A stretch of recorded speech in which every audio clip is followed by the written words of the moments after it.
You're listening to On Israel in Al Monitor. I am Ben Caspit from Tel Aviv. Usually when we speak about strategic dialogue between the United States of America and the State of Israel, we are supposed to talk about things connected to the Iranian issue, the Iranian nuclear program, security cooperation between the two states, intelligence, even economy. But not in this time. The strategic dialogue launched this week in Washington by two high-ranking delegations is unusual in the defense security context, described as a strategic high-level dialogue on technology. As strange as it may sound, the technological cooperation between these two long-time and deeply engaged allies has been found lacking. Israel does not have a foothold in the giant US labs with their cutting-edge work on quantum computing, artificial intelligence, and many other sensitive, innovative fields. While an estimated 60% of Israeli scientists cooperate with their European counterparts within the framework of various programs, the rate of Israeli-US cooperation is far, far smaller. In fact, on technological matters, the distance between the United States and Israel is as great as the ocean that divides them. The new dialogue is intended to bridge that gap, as pledged by President Joe Biden on his historic July visit to Israel and historic Jerusalem declaration. What I just read to you is the opening three paragraphs of a piece that I wrote to Al Monitor on this dialogue. And soon, with a few moments, we will meet here the Israeli minister that headed the Israeli delegation. We are talking about Minister of Innovation, Science, Technology and Space, Orit Farkash-Hacohen. We'll speak with her about all these issues right after this short break. Hi, I'm Elizabeth Hagedorn, and I'm the State Department correspondent at Al Monitor. And I'm Joe Snell. I'm Al Monitor's video editor. Let's admit it, this past year has been difficult to stay on top of the news and sift through what's accurate and what's misleading. Let Al Monitor help you. If you care about the Middle East and North Africa, you should consider listening to Al Monitor's audio series On the Middle East with Andrew Parasalidi and Amber and Zaman, and On Israel with Ben Caspit. You can now watch our newest video podcast, Reading the Middle East with Gilles Capel. You can subscribe to these series on your favorite podcast platforms. And through a host of free daily and weekly newsletters, we offer a range of perspectives with the highest journalistic standards. You can subscribe to these newsletters at almonitor.com. As an award-winning media service headquartered in Washington, D.C., Al Monitor has a network of over 160 contributors around the world. So if you haven't done so already, be sure to visit almonitor.com, where you can find all of these newsletters and podcasts along with first-class reporting and analysis.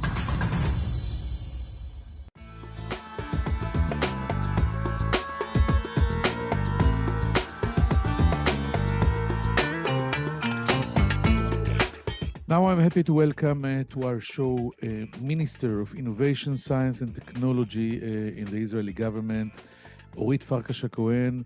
Hello, Orit, and thank you for joining us here in On Israel in Al Monitor. Shalom. Hello, Ben. It's a pleasure talking to you. So we are talking about something that I found first a little strange. Strategic dialogue between Israel and the United States of America, and we are after using this term of strategic dialogue to say on security issues, cooperation, intelligence, even economy, but now we are talking about technology. What's the purpose of this dialogue that you just opened? You are absolutely right. Usually when we used to speak about national security and strategic challenges, we are naturally thinking about defense issues and military issues and so on. But I think that the last few years with the climate challenge, with the COVID, with desertification and so many challenges and international challenge, but also domestic challenges in the world are now becoming technological. Even the defense one are becoming technological. And the meeting, the purpose that we launched, the Israeli-American technological strategic cooperation plan on the civil side builds on that understanding that national security issues, both on the Israeli side, on American side, but also of the world, the challenges that we are facing are changing their course and having a heavy pillar that stands on technology issues. And two true allies, such as Israel on one hand and the United States on the other hand, should start enhancing the collaboration and bringing to the table the amazing benefit that the Israeli high-tech industry and research industry has to collaborate and together on these challenges.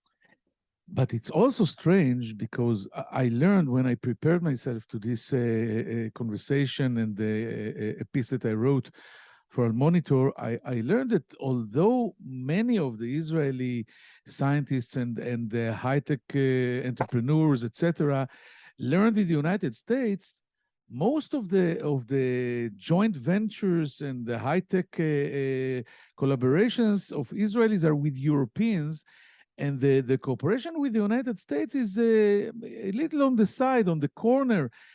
What do you think is the reason, and are you going actually to fix it? You touched on the point and the purpose of the launching of that program, and you touched on the engine of the Jerusalem Declaration. While the Israeli high-tech industry is record-breaking and is flourishing relatively, 2021 was a record-breaking year in terms of investments, in terms of IPOs. We now have more unicorns than in Europe. And when you look at the market and the target market and the business to business that the Israeli high-tech industry is focused on, it is mostly focused and stems on the American market and vice versa. But when I, as the Ministry of both Science and Technology, looked at the numbers in science and research, I found a reality that is not, it's not the best and needs to be improved.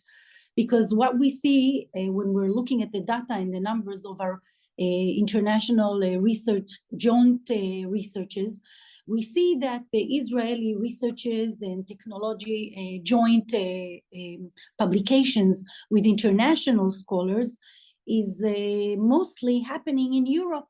Nearly 60% of our joint researchers are published with counterparts from Europe.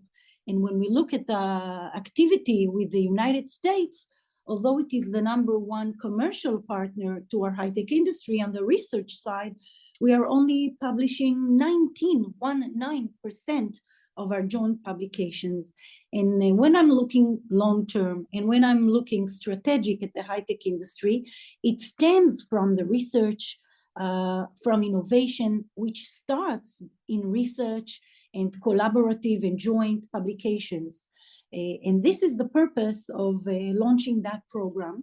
We brought a very rich and diverse delegation from the government of Israel on the health side, on the climate side, on AI, artificial intelligence side. We brought chief scientists from the Energy Ministry, from the Agriculture Ministry, from other very significant ministries to launch issues in which we will initiate collaborative and joint researches with all kind of programs and institutions in the United States in order to fix the situation. We want to see a heavy pillar of joint researches both in the United States and not only in Europe. It's a shared interest between the two countries, and it will benefit both economies. It will benefit our high-tech industry as well, and it is very important. I think that the reason for that gap is the fact that with Europe we have a very put in order framework We have the Horizon program, which Israel takes a significant part in, and Israeli researchers are really very dominant and very successful in that program, while the American framework and structure is a little bit more complicated, and because of the different format of the institution. And one fruit we already had, and we achieved a fruit in this deliberation, is that a few weeks ago I signed we launched a new collaboration in research in the area of quantum, and we will also open NIST, the National Institution of Technology in the United States, which is a very dominant institution, to more Israelis and companies in that strategic area. Let's try to dive in. First, we didn't say it yet, I think, but actually what you did, this launching of the Strategic Technology Dialogue, was actually because and after the Jerusalem Declaration by President Trump and Prime Minister Lapid, that the state, I'm sorry, President Biden, of course, and Prime Minister Lapid, that actually stated it, that this is one of the main or the core issues that should be strengthened between Israel and the United States. So what happened now is the continuation of the Jerusalem Declaration. Exactly. So 2 months ago, a little bit more than 2 months ago, President Biden came to Israel and to meet with his counterpart, our Prime Minister, Mr. Lapid. They signed the Jerusalem Declaration, which approved once again the unbreakable bond between the State of Israel and the United States. But this time it had a specific and unprecedented, I think, first of a time, a chapter that dealt with taking the technological cooperation one step up between the two countries. And this chapter was the result of a great work by Eyal Hulata, the head of the National Security Council in Israel, and also my General Director, Hilach Haddad, from my Ministry of Innovation. And this was basically the policy declaration of the two states that engined these working groups that I led in my visit in the United States, of course, together with the head of the National Security Council, Eyal Hulata. And again, it stems from the understanding, there is a deep understanding in the American administration that the defining of the national security interest of America today, that the definition is going through a change. And it's not only on the military side per se, but it also building on technological challenges around the world. And we see it over everywhere. We see it because of the COVID, the risk of having more pandemic, which have a great influence on the national interest and the stability of the whole world.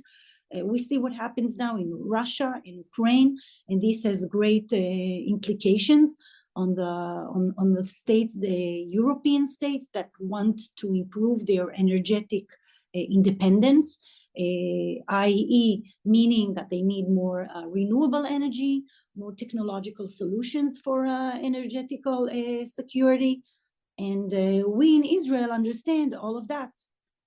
And of course, the climate change, that President Biden and the administration is highly committed to it. The American administration also, put huge budgets in order to address this challenge. And when we're saying climate, it's everything. It's food tech, it is health tech, it is also, not health tech, but food tech and blue tech, and so many other challenges, energies. It is a huge area that we have a lot to contribute. And I want to say that it will also give an added benefit to the Israeli high-tech industry, because we are known to be very strong in cyber, in the services of computing, and also in fintech. But we as a country want to strengthen our abilities and our high-tech industry in those areas exactly, and to make our industry more diverse in those areas exactly. I understand that the first agreement was already signed about the quantum issue, one of the core and most important issues, together with the artificial intelligence, AI. Can you tell us what's the importance of this first agreement that was already signed? The first agreement that we signed a few weeks ago had to do with a quantum. Quantum is an emerging tool. Actually, it's not a software, it's a hardware of computers, the new generations of computer in the world, that it is still under a lot of research and developments.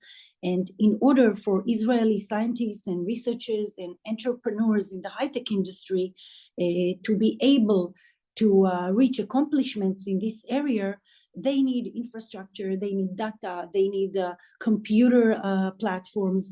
And this is something that the United States can offer our researchers and scientists. It is actually quite a sensitive area, because it also touches on the ability to look at encrypted and safe, all kind of coded information in computers. And that's why it was a great honor that the United States selected the state of Israel to sign this agreement, which it only shares with a selected group of countries due to the sensitivity of this area in the area of technology, in the future of technology. I understand that this is really sensitive, because the Americans are very serious in their desire to keep the technology safe and to secure it, and not to let it be linked to other superpowers like China, etc. And you dealt with it. One group was dealing, especially in these arrangements, that will make sure that nothing is getting out from these cycles. This concern of the United States is known, it's actually a public concern. And we also see it as a legitimate concern to make sure that their technologies or whatever they share is being used in a responsible manner, that there is no misuse in this technology for harm causes and everything. And I think we in the government understand this concern. We actually also share the same value of using technology to make the world a better place and not to misuse it. We are under a dialogue with the American administration in that area, and we are committed to reaching a common ground. We should understand that the high-tech industry for the Israeli market and the Israeli economy is a strategic industry. 30% of our income tax is now being contributed by the high-tech industry. The high-tech industry stands up for roughly 50% of the Israeli export. In the year of 2021, it was responsible for 3 times more taxes that were brought to the Israeli treasury, and it has a lot of contribution to the phenomenal positive data that the Israeli economy demonstrated after the COVID. Much better numbers in growth and other numbers in the macroeconomic numbers compared to other European countries, for example. So we will have to see and to conduct this dialogue in a responsible way, because we are committed to keeping our industry vibrant, flexible, creative, and successful. And you are right. Alongside the working groups that dealt with health, with quantum, with AI, with other areas in which we are committed to increasing significantly the amount of joint researches, the amount of collaborations and national joint projects between the two countries. We are conducting a dialogue, a quiet dialogue about this issue. Will it be will you have another meeting, or it is going to be annual dialogue, or what? The last 2 days were very intensive. The working groups yesterday reported to the forum of Eyal Hulata and myself, and we really, the advancement that was done in a day was remarkable. Of course, that these groups were pre-prepared, and this visit was very thoroughly prepared. So what we're standing now at a stage where there will be a continuation in about 6 months, and we hope it will be in Jerusalem, but we will see about that. And secondly, all groups already agreed on their focus on health, for example, on pandemic, how to create a better collaboration so that the next pandemic, we hope it will not be here. We will be better prepared with both resources of the two countries. And you know that Israel was leading in the COVID waves. We were leading mostly because of our data and our technological thinking. We were the first one to decide on a fourth vaccination, for example, and we used AI for the scanning of our data and for forming our policy, when to do a quarantine, how to balance between the life or not. So the health working group established working points and issue on which they will work. The AI group also decided on subjects that they will focus, for example, flood anticipation, working on preventing natural disasters, and of course other medical areas. There was another group which also agreed on their focuses. So in that sense, I think we did a lot. The groups agreed already. The different professionals and public servants agreed on what they are going to focus on. And that is what they are going to do in the next 6 months. And there will be a continuation to that. It's fascinating, and I have much more questions, but I will settle in another one. There is no secret that in another field that you didn't deal with, and I'm talking about Israeli private sector offensive cyber companies, there is a crisis between the American administration and this sector in Israel. Will what you're doing now help to settle the disagreements in this other very delicate issue? Because when you're talking about all these issues together, maybe it's easier to reach agreements. I want to stress then that what we're doing, that what I am doing is not touching on the defense side or the collaboration between Israel and the United States on the defense side, including the technological defense side. In that area, we both know that there is a unbreakable cooperation also between the industries in Israel and the American defense industry, and we are committed to this partnership. So what happened in NSO, I mean, now what I'm saying is it happened, these areas are heavily regulated by the defense ministry, and we have very prudent criteria. And this is under a dialogue, and I'm sure that there is an understanding between the defense minister and the American administration, and we are committed to that. Very good. Minister of Innovation, Science and Technology, Orit Farkash-Hacohen, it was fascinating indeed. If I may say a word, yes, of course, to the listeners, I want to tell you that my position is actually a new one. Israel for decades had a science minister, and the high-tech industry was part of many other responsibilities of a large economic ministry. What we did in this government is that for the first time, we combined the ministerial responsibility and the governmental policy of both the research, the science, and the high-tech industry under one ministerial policy. And I think that what we were talking about in this conversation is one of the fruits of this, strategic move, because the science and research and high tech builds on each other, they stem on each other and vice versa. And this is only one illustration of the importance of that change that we did in our governmental and ministerial structure.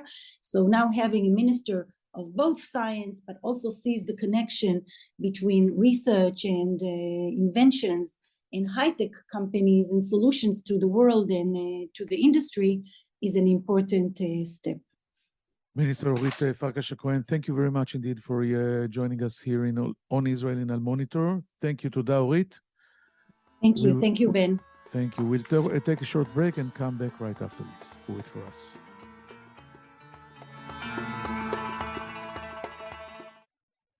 Hello, I'm Gilles Kepel, professor at Sciences Po and Normal Sup in Paris, and author of a number of books and articles on the Middle East. Through my new podcast, Reading the Middle East, on the award-winning media service Al Monitor, we will take a deep dive into the trends in the region with the authors and thought leaders who are shaping how we think about the Middle East. Reading the Middle East will be a fantastic addition to Al Monitor's outstanding podcast lineup, including On the Middle East with Andrew Paraziliti and Amber Zaman, and On Israel with Ben Caspit. You can subscribe on your favorite listening platforms. We look forward to your joining our conversation.